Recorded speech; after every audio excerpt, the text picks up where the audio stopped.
Hello, everybody. Alongside Don Helbig, I'm Ryan Sir, and welcome to the Pick Six, the podcast by the Attractions Group, where we discuss the latest news and information for the theme park industry. Now, before we dive into this week's Pick Six, let me remind our listeners where they can tune into the Attractions Group podcast. You can catch us on your favorite podcast platforms. We're talking Apple, Spotify, Google, and be sure to subscribe to our YouTube channel. Like and share with your like-minded friends. Ryan, story number one. Story numero uno. We're going to go to the park, or the story I'm most excited for and have been for about 2 years now. And the new Epic Universe theme park at Universal Orlando Resort in Florida could open as early as Memorial Day weekend 2025, earlier than planned, according to a Wall Street Journal report. Ticket sales may begin this month with plans for multi-day packages to avoid overcrowding during the opening phase. The theme park will have more than 50 attractions across 5 themed lands. Now, by the time this drops, this will drop on the 17th of October. They're supposed to make some sort of announcement. Yeah, Universal Orlando announced they're making an announcement, and there was 10/17/24 and had stars in the background. So read for it what it is, but this might be that announcement that's coming.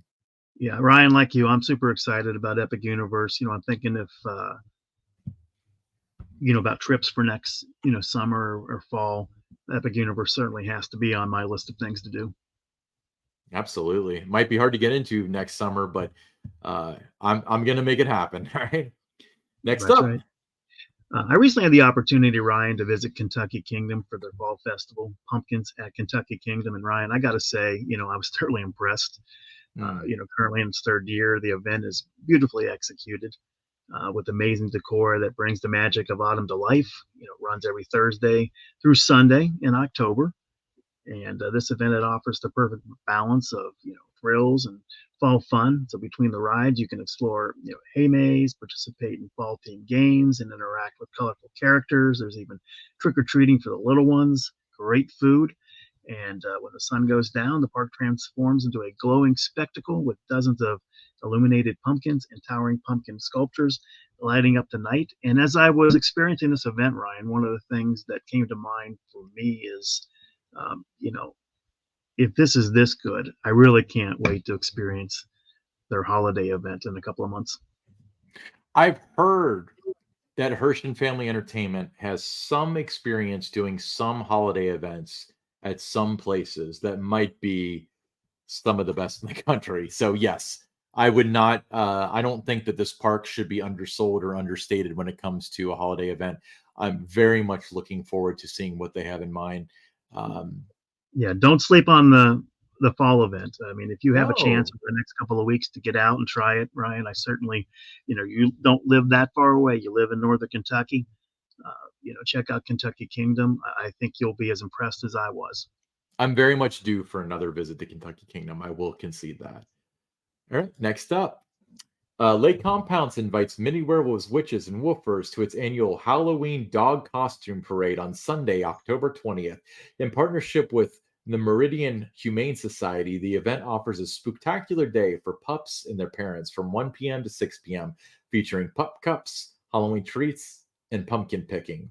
The parade begins at 4 p.m., and guests donating $10 or more worth of dog treats, toys, or food will receive a holiday lights ticket. The fun is part of Phantom Fall Fest, which transforms into the park into a haunt event after 6 p.m. Every weekend in October. I love everything that has to do with dogs. I do too. I think this would be such a cool event. I wish I lived a lot closer to Lake Compounce. Yeah, I've got a beagle who sheds a lot, so I don't like to have her in my car, but I would totally take her. I miss when Kings Island did dog days, but let's not discuss that because I want to do a power topic. Dog days. Yeah, I remember that. Dog days in October, I think it was called. Yeah, I remember that. Absolutely. All right, next up.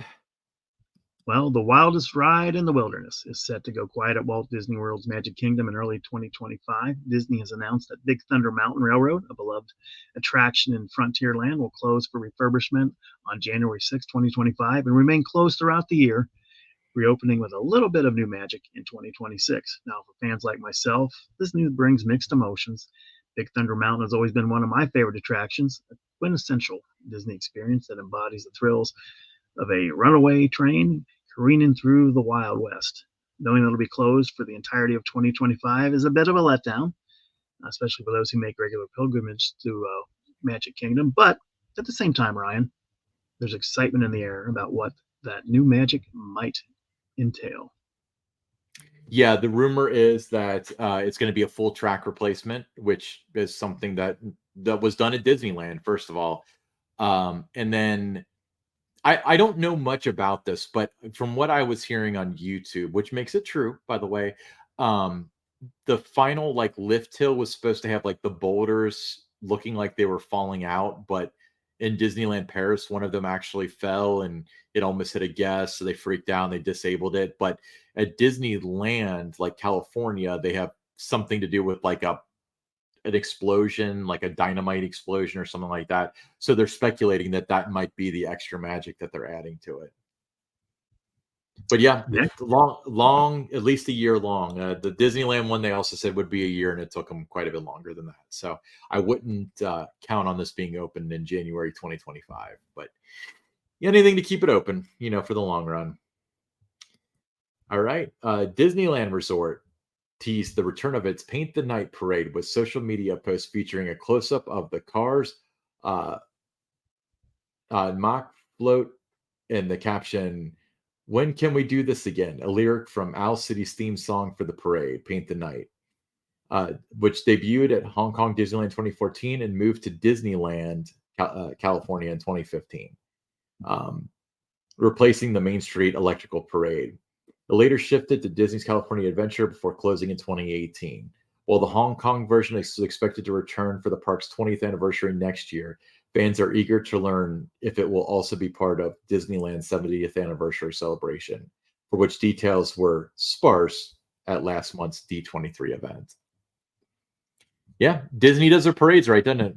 They do parades great, and gosh, 70 years old, for Disneyland. I mean, they always do their anniversaries right too, don't they? Yeah, well, it's funny because I became, an annual pass holder at Walt Disney World, within the last year and a half or so. So I barely missed the 50th thing. But I remember the consensus was that it was kind of disappointing. But their 100th, which was a company-wide thing, which was like immediately after the 50th, ironically enough, was really cool. They added the statues, and they have a lot of like Platinum Series merchandise and stuff. And I know that Disneyland's 60th was a really big deal too. They had those ears, like the Mickey ears, and they were so popular that they were back ordered. You could like order them in the shops, and it was going to take like 6 months to get them or something. But yeah, you're right. They do anniversaries very well. That they do. Next up. Well, Fun Spot America has unveiled its all-new fall event, Fun-O-Ween. This family-friendly Halloween celebration promises thrills for all ages every Saturday in October at Fun Spot's Orlando, Kissimmee, and Atlanta locations. Guests arriving at the park are greeted by the festive atmosphere of Fun-O-Ween, featuring hundreds of pumpkins, eerie music, and themed photo spots, perfect for capturing seasonal memories. Fun Spot America has unveiled its all-new event. Again, every Saturday in October. Yeah. Now I will say this, got to cross paths with the Airy family that owns Fun Spot. They're fantastic. I don't know a whole lot about, Fun-O-Ween, obviously, because I haven't attended it yet, but very, very good parks, very well kept, very well trained people, very polite. They've got, let's say, Herschend style values to them. They do. Every time I've gone to a Fun Spot, it has been a good time. Yeah, that's why they call it Fun Spot, not Boring Spot. Awesome. Cool. Hey, let's move on to the listener questions. First listener question, Ralph G., Atlanta, Georgia. What's one defunct ride you both wish could make a comeback, and why does it hold such a special place in your hearts? Well, for me, I'm going to go with the original Bat at Kings Island, Aero Suspended Coaster. I felt of all the suspended coasters I've been on, that was the best one. It was a prototype at the time, so it just didn't work out. Ended up having 49 rides on it. But that was, like I said, the best of the suspended coasters, I'd been on. So if the defunct ride could come back and I could ride it again, it would be that one. What about you, Ryan? I mean, I don't think you're going to be surprised when I say either Phantom Theater or the Flying Eagles. I like how we both picked Kings Island rides. They didn't say outside of Kings Island. Well, I mean, for me, the Flying Eagles are still in operation at Carowinds. So it's still there. You can still ride it. It's not like gone. So, but it's not the Flying Eagles and it's not at Kings Island. So okay, if you go to Kings Island, now granted, like you can make the argument that Franklin's whatever. Flying Eagles, if you walk into Kings Island, you have as much of a chance of riding that as you do the original Bat right now. That's the way that I see it as a defunct ride. Okay. Simple as that. All right. Next listener question. Tommy H. from Buffalo, New York. If you could design a new roller coaster for any park, what type of coaster would it be? And which park do you think would it be a perfect fit for? Okay. Now, you got to remember, I'm a traditionalist, right? I like wooden coasters. So for me, I would like to see kind of a modern day Coney Island Cyclone type ride. Okay. And I'd love for it to be at Cedar Point. They've got Blue Streak, but I do think when you look at their lineup, the one thing for me that's missing, is that modern day wooden roller coaster. So I'd love to see something that's, kind of intense, something that's a throwback, to history and nostalgia. I think Cedar Point, as old as it is, it still, has that old school charm, to it, despite adding all the hardware that they have in recent years and that. But I think that would be something I'd love to see, a Coney Island Cyclone type ride built at Cedar Point, because I think it would fit in and look like it's been there forever. Yeah. I think I would go the opposite direction and I would go for ultra modern. And I have the Vortex plot in mind at Kings Island because that's the gaping hole that still bothers me to this day. But I would like to have a Vekoma multi-launch coaster. Think like Big Bear. I'd like to be a little bit more thrilling than Big Bear, but the twist on it would be it's going to be very tunnel based, and I want it to be like themed. I want the ride to come to a stop and have thematic elements and stuff, and then go from there. I like that. Either that or there's a lot of ones in Europe where it's like a flying coaster, but for dark ride sections, it tilts you up and you're in like a sitting position and you just go through this dark ride. I'd love to see something like that. I'd be more apt to want to design a dark ride than a roller coaster, to be honest with you. Because I just feel like my imagination isn't that wild when it comes to I'm a big fan of immersive dark rides. Yeah. So I would love to see, anytime a park would put in a really good dark ride, I'm all for it. If that would be something that would be, when you're talking about what you're thinking there.